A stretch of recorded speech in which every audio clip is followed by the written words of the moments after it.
And good afternoon or evening, depending on where you are. My name is Dante St James. I'll be taking you through this particular little journey through how you can help protect your social media a little more than perhaps you have been. In fact, the whole social media protection thing has become such a massive part of my week that I thought it'd actually be a good way to turn this into some kind of preventative measure to help people to better manage their social media so that they don't get to the point where they have to go onto Facebook support groups and all that to try and get it all back. It's actually been such a big problem this year with people losing access to their accounts through hacking that there's a whole lot of stuff going on within Facebook to try and help educate people on how to better take care of their access to systems and practice a little bit of what they call cyber or password hygiene, and certainly would be good to see a whole lot less of these accounts getting hacked. So let's get underway. This is brought to you by Business Station and the Australian Small Business Advisory Services Digital Solutions Program in conjunction with Regional Development Australia Brisbane Service in Queensland and Treaty Business Consulting servicing the Northern Territory. This will be available on YouTube a couple of days after this. So I think by about Wednesday, it should be available on YouTube to watch all over again for you to share with any friends you may want to pass it on to as well. If you are watching this on YouTube right now, please do comment if you've got any questions below, or subscribe. If you're watching live on Zoom, you can comment in the Q&A if you've got questions along the way, or through the Zoom webinar chat window, and I'll be able to answer some questions as we're going along as well. Won't be able to do it live if you're on YouTube, unfortunately, but if you do leave those messages below, we will be able to come back and answer those for you at another time. The hard truth is that this is horrible to say this. I feel terrible saying it, but it's actually not Facebook's fault if your account is hacked. It's actually yours. It's actually poor password hygiene, poor cybersecurity practices that leads to these things. And what I'm going to show you is some of the ways that these people are getting in and how you can stop them from getting in the first place, which will be a massive relief because let's face it, so many of us are running our businesses based on activity on Facebook these days. So to think that someone could remove all your access to your business is actually a horrible thing to consider, but it is actually happening. So let's see what some of this means. What we're going to cover today is a bit about the damage. I've got some specific small businesses, real small businesses that I've dealt with who have suffered some horrific losses when their social media was hacked. If it didn't scare you before, it may scare you now.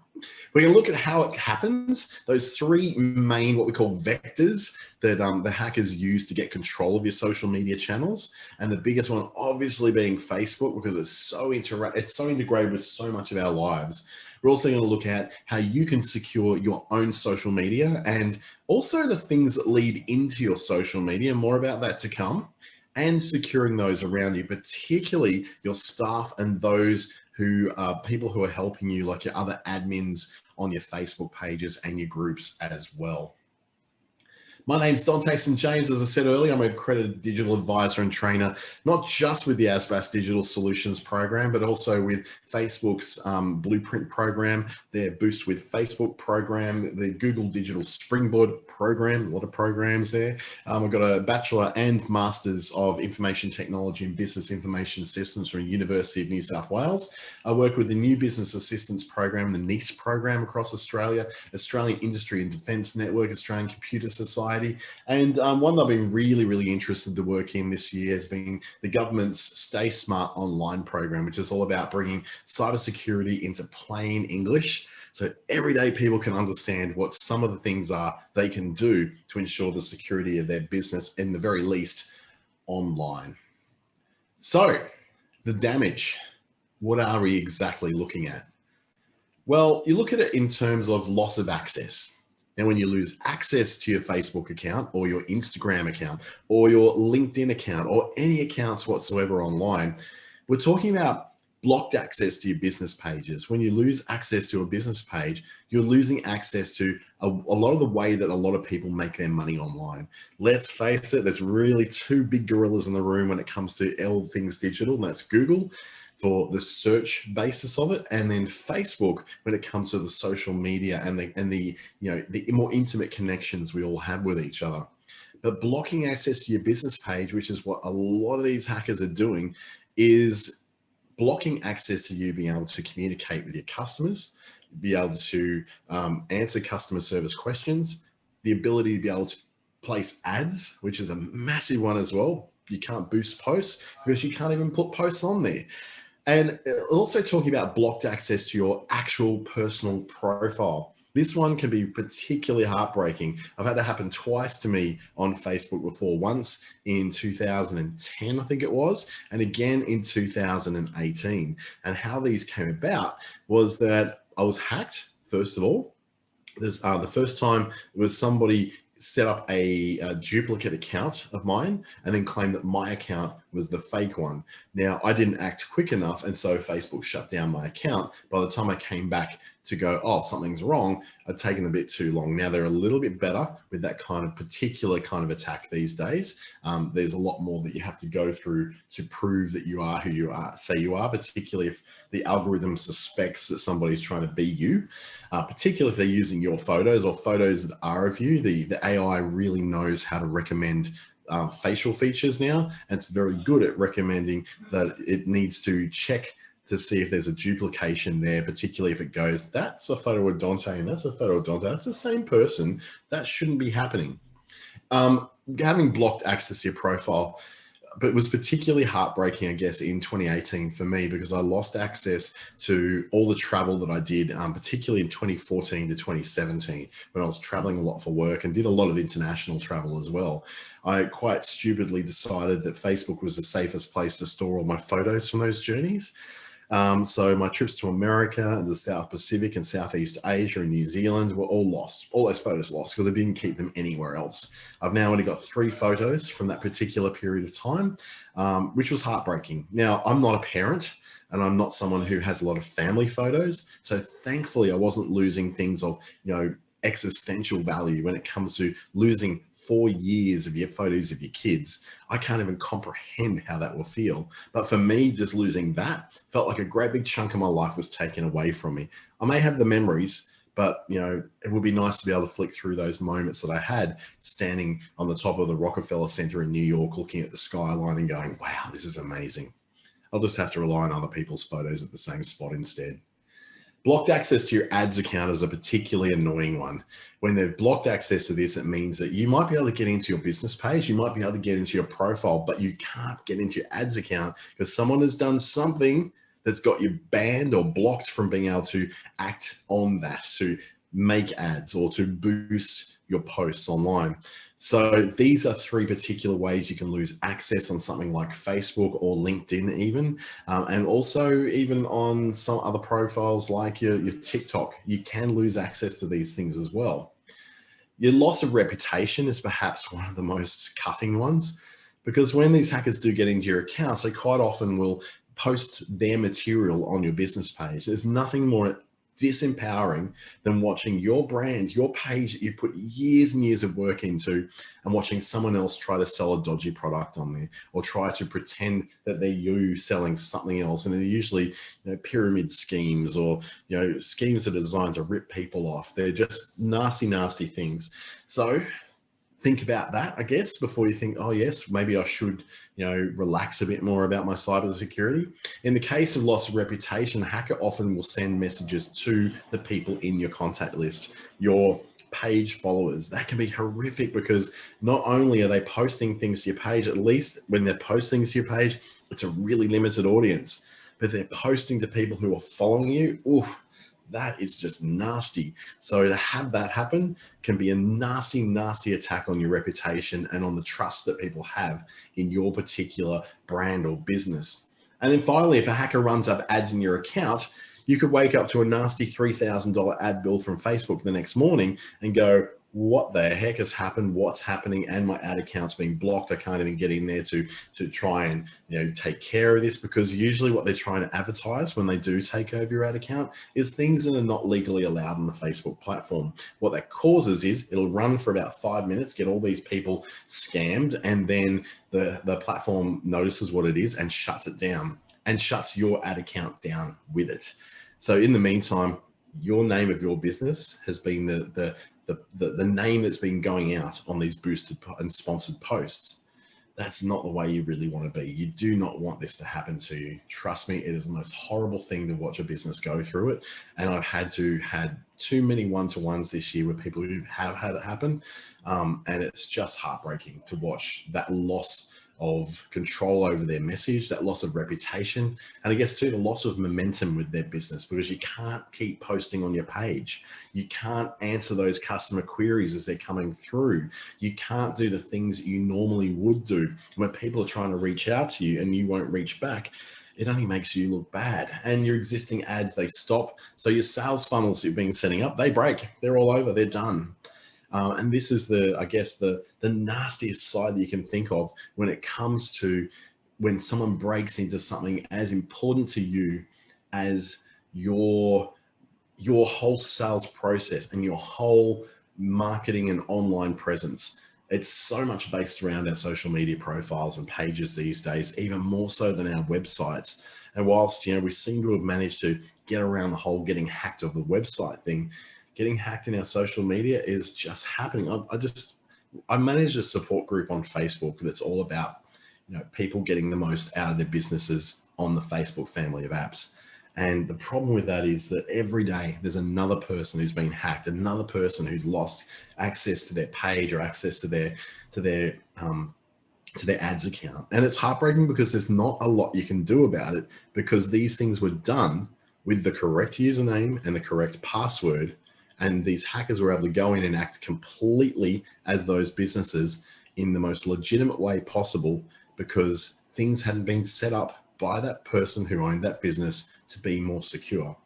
And we'll cover some of that. Now, an example is my friend Jane, who runs Regency Bathrooms here in the Northern Territory.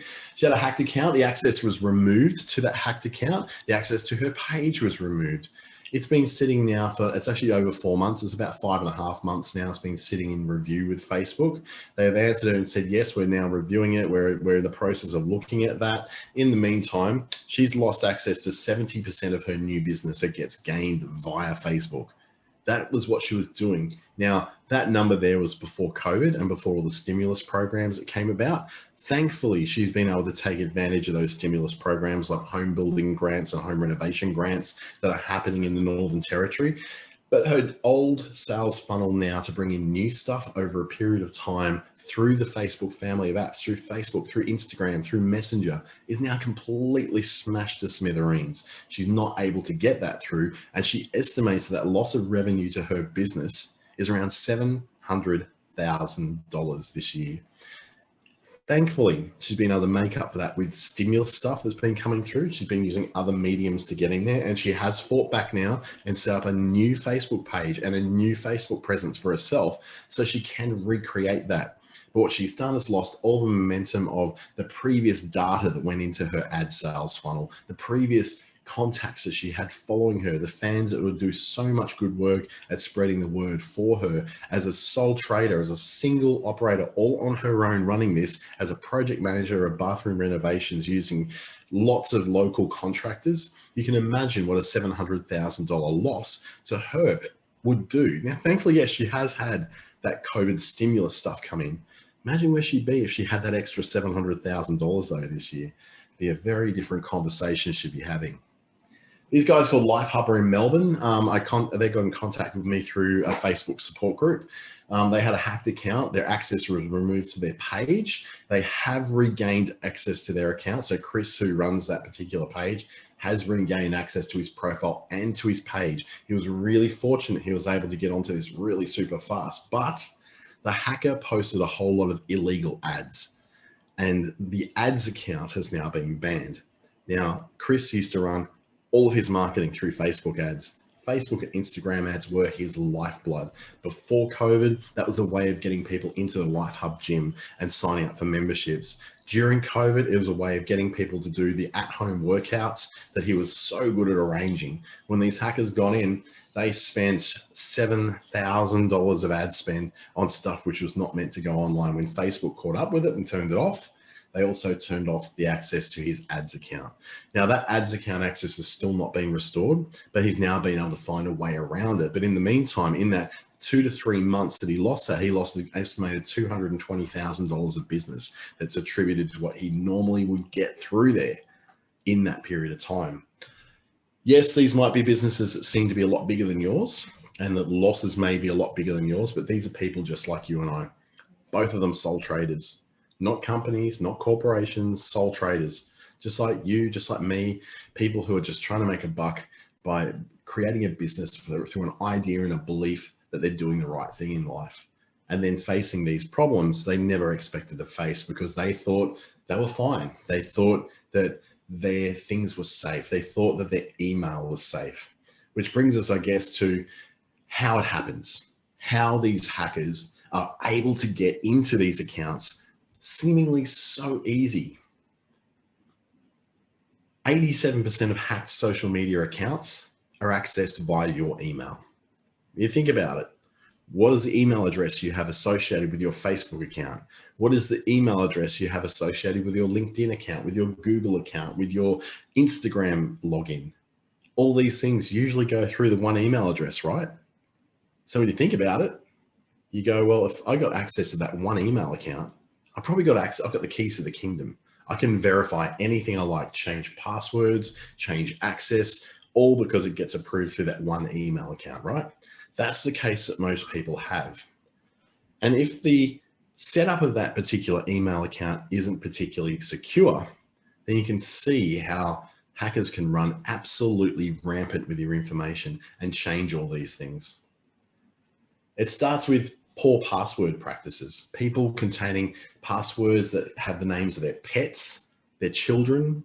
The amount of Brook 123s and Taylor hash that I've seen is just ridiculous. Names of password suburbs, people just with password 123. I've had 2 of those this year. Now, if I've only come through 2 of them, you can imagine the millions of people that are using passwords just like this. They're getting these details from previous data breaches, from everything from Under Armour and the MyFitnessPal app on the phone, which it contained a whole lot of passwords and email addresses and phone numbers that were able to then be matched. And what these hackers will do will get data from one breach and match it with data from another breach. They might get the password from that one, the email address from that one, boom, they've got the information, they've got the keys to the kingdom. How do you know about this? You know about it by going to haveibeenpwned.com. You can see the link on there. I've got a much better version of that so you can see on screen much more clearly. You put your email address in there. It'll tell you whether your email address has been linked to a data breach somewhere. Now, I know of my 5 different email addresses I'm using. All of them have been in some way or shape or form shown in some kind of data breach. So that particular site, which is originally built and run by an Australian cybersecurity expert called Troy Hunt, is excellent. This is the thing that I go into every week. This is a hygiene process I go through every single week to see if something has happened to any of my email addresses, whether something else is being hacked. Now, we're not talking about you being hacked here. We're talking about a company that you've given information to that could have been hacked. So you could have a username and a password for flybys. You could have a username and password for your doctor's surgery or for a federal government site. Any of these sites could be involved in some kind of data breach. Now, usually the actual password you use isn't part of that breach that's come through. They use a thing called hashes, or they just use like encryption that ties your password into a long line of code that's completely indecipherable by a human. The problem is, though, that if one of those data breaches happens to have the password in an unhashed state, which means it's just plain text, they can read it straight off their screen, and they happen to match that to an email address that is also in there that you use on other things, then the chances are they've found the keys to the kingdom again. They've got the keys to your house, and they're ready to walk in and run rampant through it. The other way is that there's no multi-factor authentication. What is a multi-factor authentication? There's no extra checking when someone tries to log in from some unknown device or some new location that you normally wouldn't come in through. I know that when somebody from Armenia or from Romania or from Lithuania or from Iran or from North Korea tries to log into my Google account, I get it saying, hey, someone's trying to get into your account from this country. Is it you? And I look at it and go, well, of course it's not. I'm not in Armenia. I'm not in Azerbaijan. I'm not in Kazakhstan. And I'm able to block that off from the source and go, yeah, definitely not me. Thank you for blocking them off. Multi-factor authentication we'll go into in a second, how you can really easily add that to your cybersecurity. It's where you're able to particularly use something that's extra to just your username and your password. And it can be in the format of a second password, a second email address that backs it up. It could be through an authenticator app on your mobile phone or through something like an SMS sent to your phone number as well. So your poor password practices, to break that down a bit more, yes, we're talking about those really very common, really poorly thought out passwords. Jesus123, admin1, password with the @ thinking, oh, if I replace the @ I'll never guess what that is. Any sort of thing like that is so easily being able to be brute forced, which is just a way of hackers basically just trying again and again and again and again and again until the system tells it, no, you can't try anymore. Using names of kids and pets, the Taylors, the Lilies, the Logan homes, the suburbs, any of those sort of combinations are terrible for using as passwords. And using kids and pets is so big in Australia. We do that so often. We've got so many mums who own businesses that they set this password up because they love their kids. Kids' names are not a place for passwords. Just not. Passwords are not where your kids' names go. Please leave them out of that. You need to change that.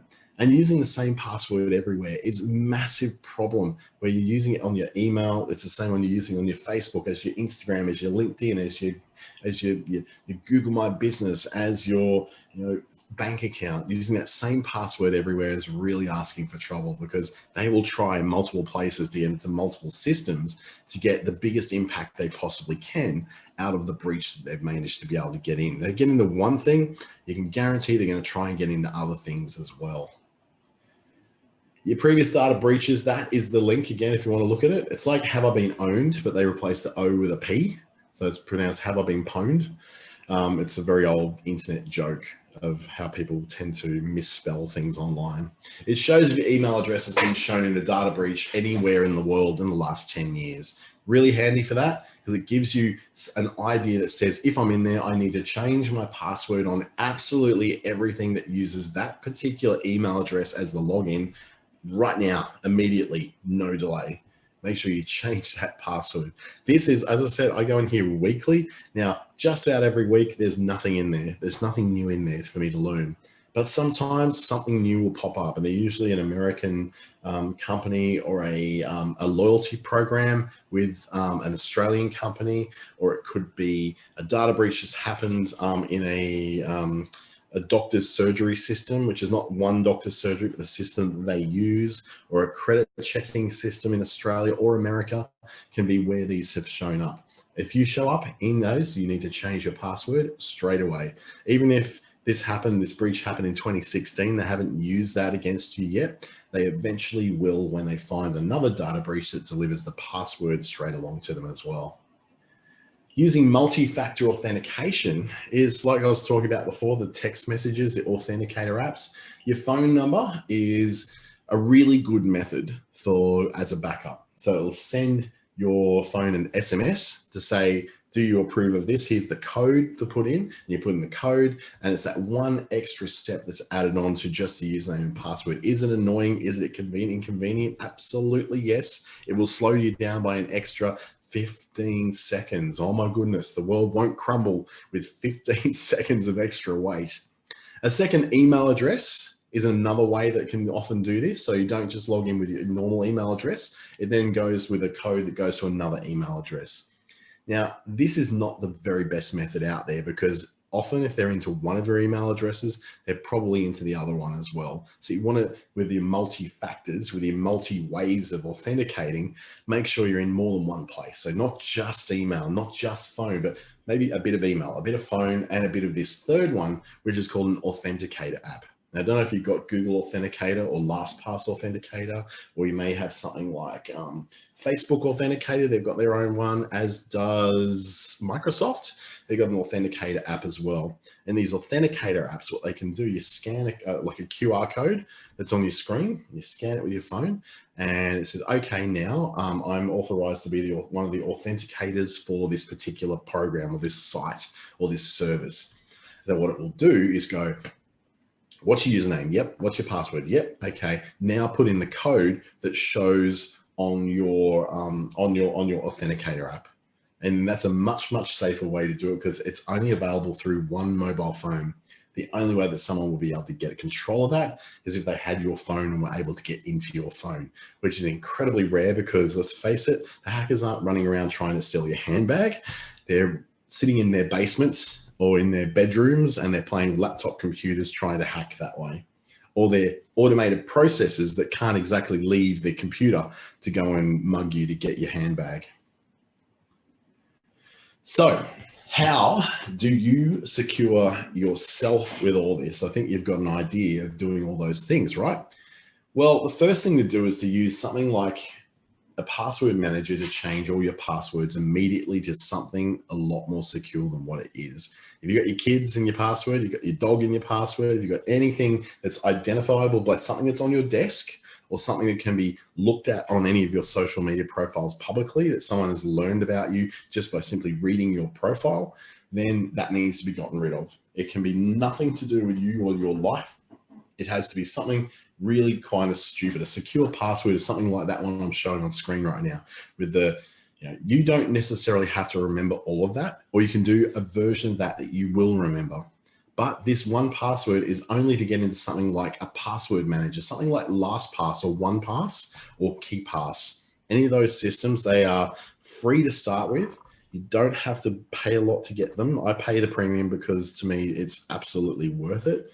And it costs me something like $36 a year. So for me, for a little peace of mind, it's an amazing thing because I want a different password, a complex 12 to 16, even 64 character password I want on every different thing that I log into. I do not want any multiple. I don't want that one password to be on any other system that I use. I want every single system to have a different password all of its own so that I'm not then worrying about that password being read in some kind of cybersecurity breach. So by setting secure passwords, you don't have to remember all these passwords for all these sites because a password manager like LastPass will do it for you.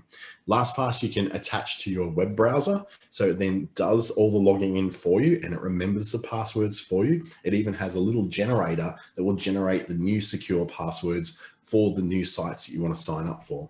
So much more easy to do that. You just remember one very secure password of your own, and then that will get you into all the other passwords. Now, yes, is that giving the keys to the kingdom to one person to do that? Absolutely, but you just don't use your normal email address. Use another email address and one very secure password that you can remember or that you will remember. Don't write it on a sticky note, you put it on your screen for goodness sake. Then that will give you one place to remember all these other passwords everywhere. And it's also incredibly difficult for a hacker to get into LastPass or those other systems like it, like OnePass and KeePass, because they're set up in such a way that it will question everything you do.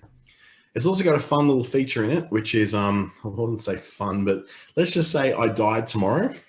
It will then allow a person to, an approved person who I've already put in there as my approved person, who will be able to then be able to get into my password vault to be able to undo my life pretty much online and all these other places within 14 days. So if I don't respond within 14 days of that requested that approved person to LastPass, and that person knows who they are. I've advised them of who they are, just in case something happens, they know that they can get into all that. Then that person then has access through LastPass approved after 14 days of not hearing back from me, which really helps in a very nasty environment where, you've got mourning going on. The pressure and the stress that people get under when they're trying to chase down passwords to electricity accounts, passwords to Facebook accounts that they want to put into memorial status, anything like that can be very, very stressful. This takes some of that stress away. And it allows you to have different passwords for each little thing. I've got Canva, Google, LinkedIn, and Apple as examples there. So each one of those things I can have a different password for. That's all managed within my password manager. If there's one thing you walk away with today that will probably fix nearly 95% of your cybersecurity issues, it would be a password manager like this that will be able to handle all your passwords for you. And the best thing is that that can be installed on your phone, whether it's an Apple phone, a Mac computer, a PC computer, an iPad, a tablet, an Android phone like I've got. That can be installed in all of those and manage your passwords for you really securely on all your devices. So you don't have to ever be typing in a 64 character password into an iPhone. It will allow you to copy and paste it in directly from LastPass on your iPhone into the field of Safari or Chrome or whatever you're using to browse the web on your mobile. And it works on apps as well. So it's a really good tool to get, and it is free. There's no excuse. Go and get it, because it is a great tool and it will save you a lot. Because if you don't have the same username and password combination on every single thing you've signed up for, you have reduced your cybersecurity risk by a factor of about 500. It makes such a massive difference to your security level. Securing your social media accounts is probably the next thing you need to do. You need to check that the phone number that's in your social media account. So let's think about Facebook here. You go in your settings, your privacy settings, and you'll be able to see that there's a particular phone number and a particular email address that are both attached to your account. Now, I had a job for 13 and a half years where I had the same mobile number for that whole entire time from that particular job. When I left that job, I did not change that out of my account. Thankfully, nothing happened in that particular time when I left that I had to then be caught out with not being able to change the phone number in that account. I was able to add a new account, a phone number onto it and a new email address onto it, and I was fine to be able to get in there. But that's not always the case. You may not have the luxury of being able to do that. Now, someone would say, well, why would you be so stupid to put a work phone and a work email address into a personal Facebook account anyway? Yeah, it's true. That was a pretty dumb thing for me to do. But having multiple points of entry, multiple email addresses, multiple phone numbers, if you've got them, to be able to verify through. I've got 3 different phone numbers here for 3 different contracts. All 3 of those are points of contact for Facebook account. Just in case I get one locked out, I can get in through another one. It's a little bit of overprotection in my case, but hell, I've got hundreds of thousands of dollars of advertising going through my Facebook account right now. So I don't really want to mess that up for my clients. And I want to make sure that everything remains safe. Setting your phone number as a login authenticator and saying that nobody can log into my account, including me, without first verifying it with a code through my phone or through an authenticator app really secures that account so much. If you only set checking the validity of a login through an email address, remember that over 90% of the access of all of these happen because the hacker got into your email first. And that's how it usually happens. In the vast majority of cases, they get hold of your email username and password first. So then they can use that to authenticate access to other things. If they can get into your email, they can then get into almost anything. But if you've got that extra factor of authentication, such as the authenticator apps, the Google Authenticator on your phone, or your phone number for sending SMSs at the very least, then that's one step that they can't authenticate through. If they can't get through that step, they cannot get any further. They can't get into your stuff. That's your email, Google's, if you're using Gmail or Outlook, both of these, like the online version of Outlook, both of these will allow you to do this. You may find if you're using your own email through a system that isn't connected to a cloud service, such as using the email created through your web hosting, you might not be able to have that luxury. But if you add that level of authentication through that, having a phone number or an authenticator app in that mix, just for your social media accounts, if not your email, then you're taking a big step towards making everything much safer for you. If they cannot do things by just simply having an email sent to your email address, then you've already cut down your risk by a massive factor. You're not then opening the keys to the kingdom in that just simple one place where they can get hold of it. And then you need to check who else has access to your stuff. And In a lot of cases of businesses, a lot of people have access to our stuff. Who else is an administrator on your Facebook page? They're a risk factor because you're not only just checking on your own cyber hygiene, you're only just protecting your own access to your own email, but you're now having to also check on their email because they've got access to stuff that can really mess up your business and mess up your profile and mess up your reputation if someone hacks into them, because they've got access to your keys to that particular part of your kingdom. Now, it won't give them access to everything, but it will give them access to your Facebook page. When they go into your Facebook page and they make themselves an administrator, they can wipe you off as an administrator. And that's a really big deal because they can wipe you off or even just change you from being an administrator and putting you down to being an editor. You can't remove them. You can't actually bring that back again. And even if they remove themselves as an administrator from that account, you're stuck in editor status. You'll never be able to get into that again. And to be honest, there's not a lot of cases where Facebook can turn that around because the person has gone in and literally done this as you. They promoted that extra person, that hacker person, as an administrator using your username and password, your legitimately used login details. This is why we say that having your Facebook account or your Instagram account or your LinkedIn account is not Facebook, Instagram, or LinkedIn's fault that's been hacked. It's actually yours because it's your username and email that was used in a correct combination as if it was you. But if you put an extra step in front of that, that reduces it almost down to zero, that they cannot get through those authentication steps through your phone unless they've physically got your phone right in front of them and they're able to access it, or through an authenticator app, and it's the same thing. And that's just not going to happen. You also have to look at who else has access to your Facebook ads account. Now, this is often through the business manager side of it. So this is a little bit more complicated. It's a little bit more behind the scenes. It's not in, say, for instance, the most obvious place, which is in the settings of your page. This is in your ads account. This is where money can be racked up. And you can have thousands and thousands of dollars racked up in your name. And it's crazy how bad that can get. And also, who else has the details to log into your email? Quite often we go, oh, the missus also has that, and my 14-year-old son has that, and our apprentice has that, and all these people. And before you check it, there's a whole lot of people who are accessing your email at any point in time. Now, if they're using those same details to get into anything else and something is hacked, then they are an additional danger. They're an additional, what we call a vector, coming in to take over your account. And if you've got someone taking over your account to that degree, what you're going to find is that they can then get the keys to the kingdom to find out everything else through the email that they've got access to. You may never see that email come in that's going to take everything over, but the other person who has access to your email, be it your son, your daughter, your friend, your wife, your husband, anything like that, that can be done before you even notice it. You may never ever see that email, but they might be able to do it. And the danger of there, of course, is if there's emails coming in that are dodgy, if there's emails that are coming in that are not legitimate, and the people pretending to be someone else, and they've got lots of details in that email, like click this link to go and verify your account. It just takes your apprentice or your staff member or your son or your daughter or your mum or your uncle to do that, who's got access to your email, and you are screwed.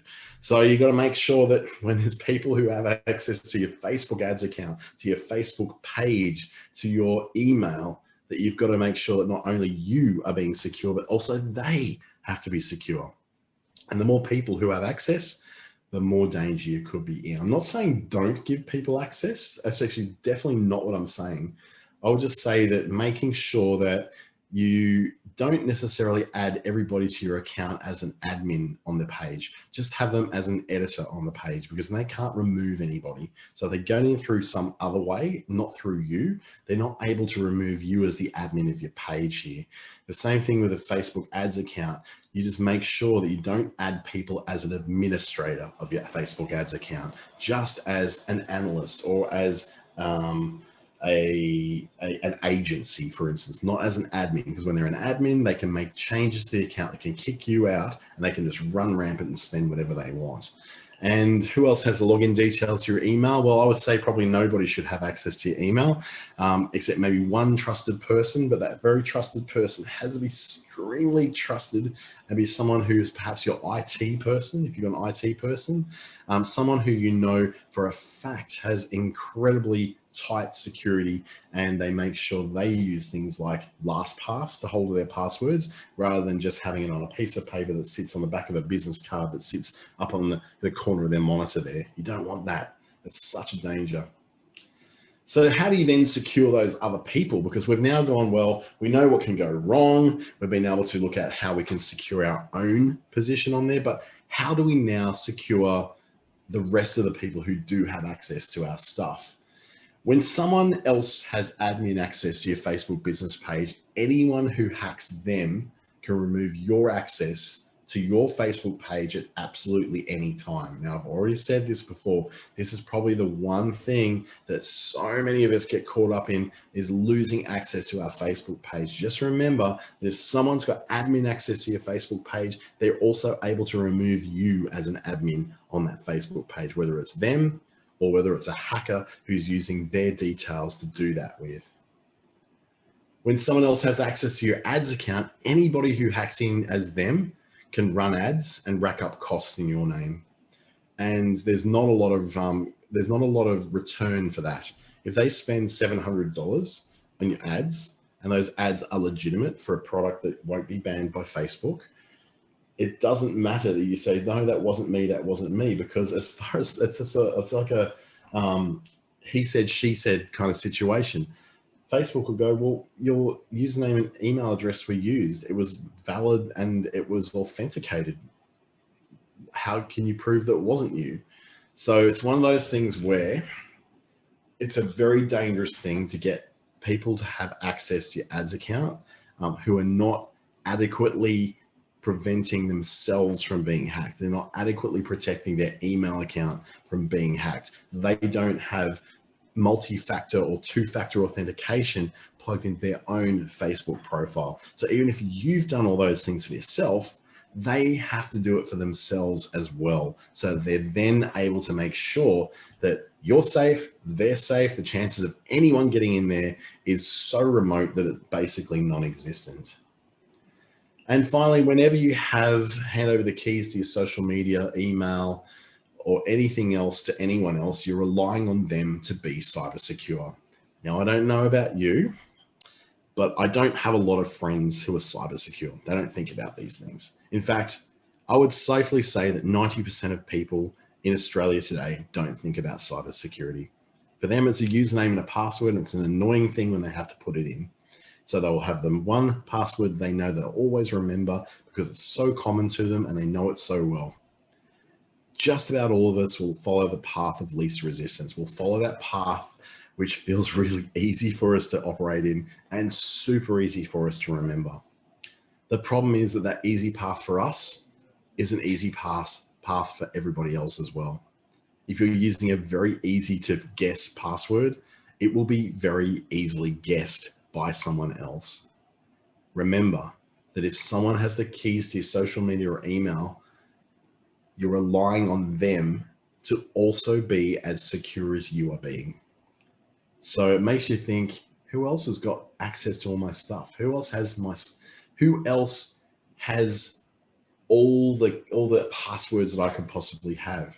Is their email secure? Have they used a good, strong password or a second factor of authentication with their email? You have the right to ask a staff member this if they're accessing things with their own personal email, even if it's a work email that you provide them. Have they got a decent enough password, and have they got that second factor authentication so that it can't just be hijacked?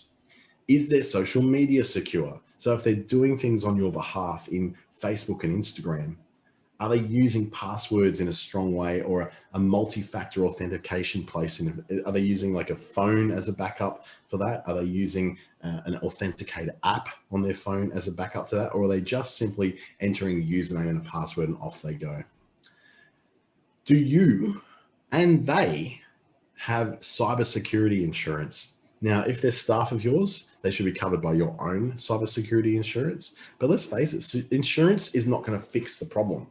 It's there to basically compensate you for the inconvenience of going through that lost business. But if you're dealing with contractors who are doing these things with you, I expect that my clients will ask me, do you have public liability? Do you have professional indemnity insurance, and finally, do you have cybersecurity insurance? I have got the usernames and passwords for literally dozens of clients over the years sitting in my LastPass. Now, I practice incredible cyber hygiene these days because I've been burnt before. But if that fails, do I have the insurance to cover that? Will they be compensated financially if I mess up? So I've got to make sure that I've got current public liability insurance for the things I do live, professional indemnity insurance for the things that I advise people to do that don't work, and finally, cybersecurity insurance. So I'm protecting my cybersecurity and I'm protecting the cyber footprint of my clients as well.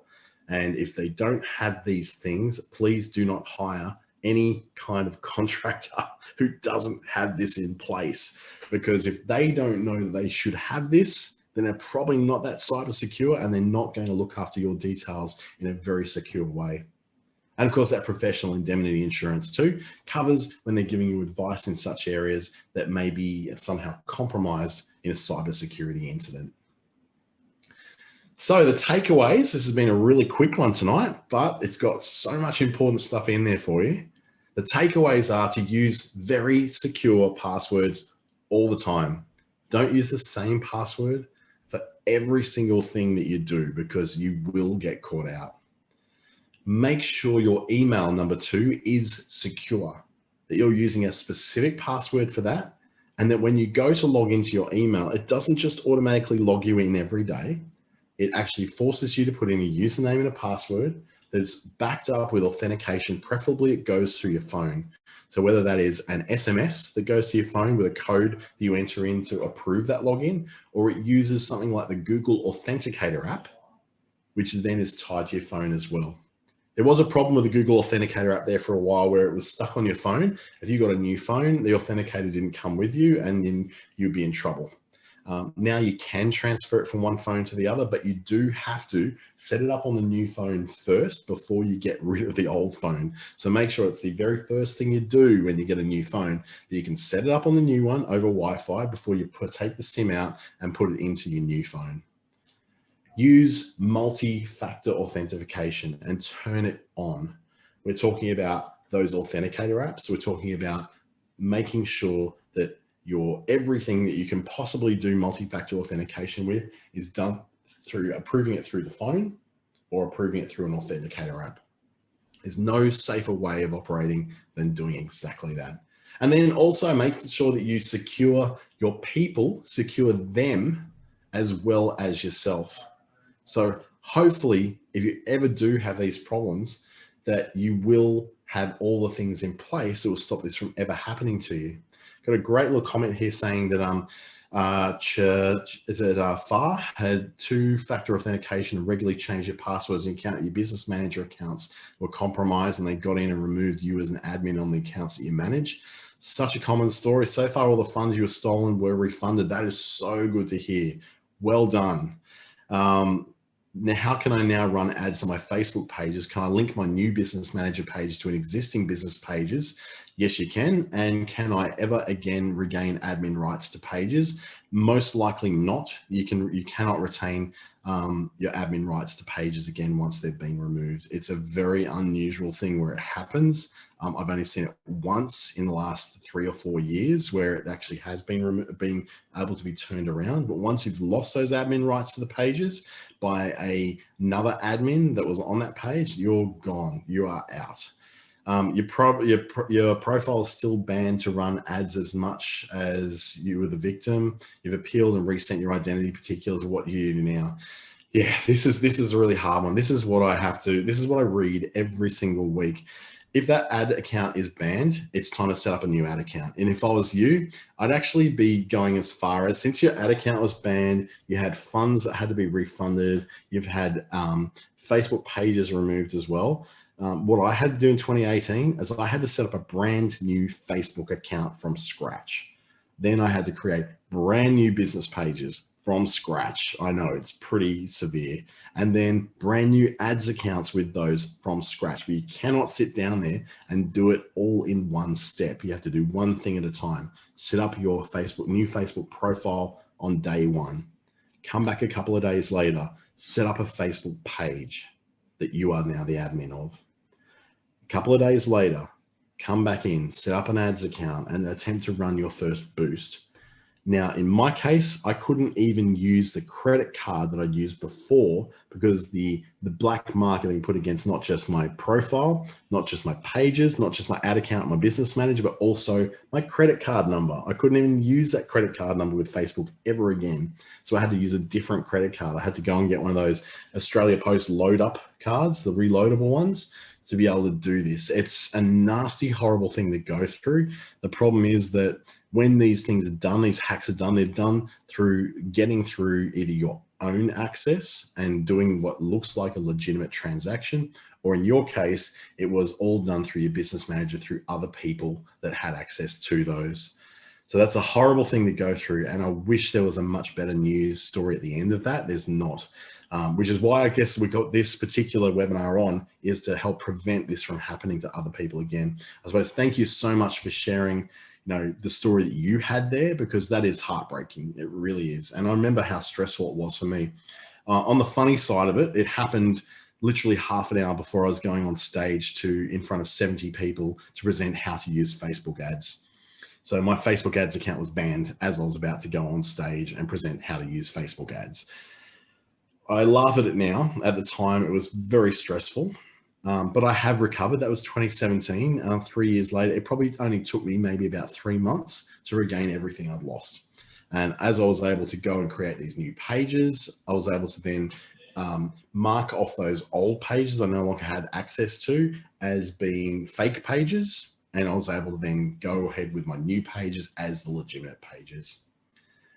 Hence why it's so important to make sure that the people around you who have access to your stuff through Business Manager, through ads accounts, have also got some great cybersecurity in place.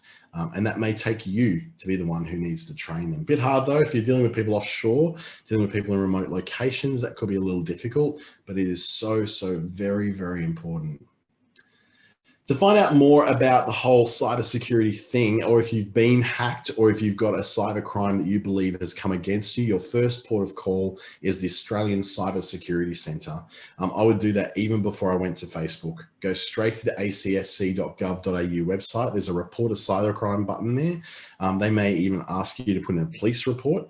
If it's a cybercrime and people have accessed things they shouldn't be accessing to, and there are stolen funds involved, so in your case, there was definitely stolen funds in there, report it to the police as well. So the police report can be put into the Australian Cybersecurity Centre, and make no mistake, these things are crimes. So they get treated like someone breaking into your house. So they're breaking into your Facebook account. That is a cybercrime and it needs to be reported. There are other cyber security webinars coming up in the new year through the ASBAS Digital Solutions Program. We've got quite a few decent cybersecurity people on board, and we're doing a lot of that stuff in the new year. So businessstation.com.au/programs/ASBAS is the place to go for that. And you can always send me an email too, and I can sort of help point you in the right direction. If I can't necessarily fix the problem for you, my email address is on the screen as well, dante@treaty.com.au. So I've finished up a little bit early. This has been a pretty good one. Thank you so much for your patience with getting through this. Cybersecurity is not the most exciting topic. It's certainly very dry, but as you've seen, this has affected a lot of people. Someone on this very presentation has had this happen to them. And I showed you 2 examples of other people who've gone through this, including myself, who has lost money, lost time, lost effort, lost all my family photos from a period of my life that I wish I had those photos from.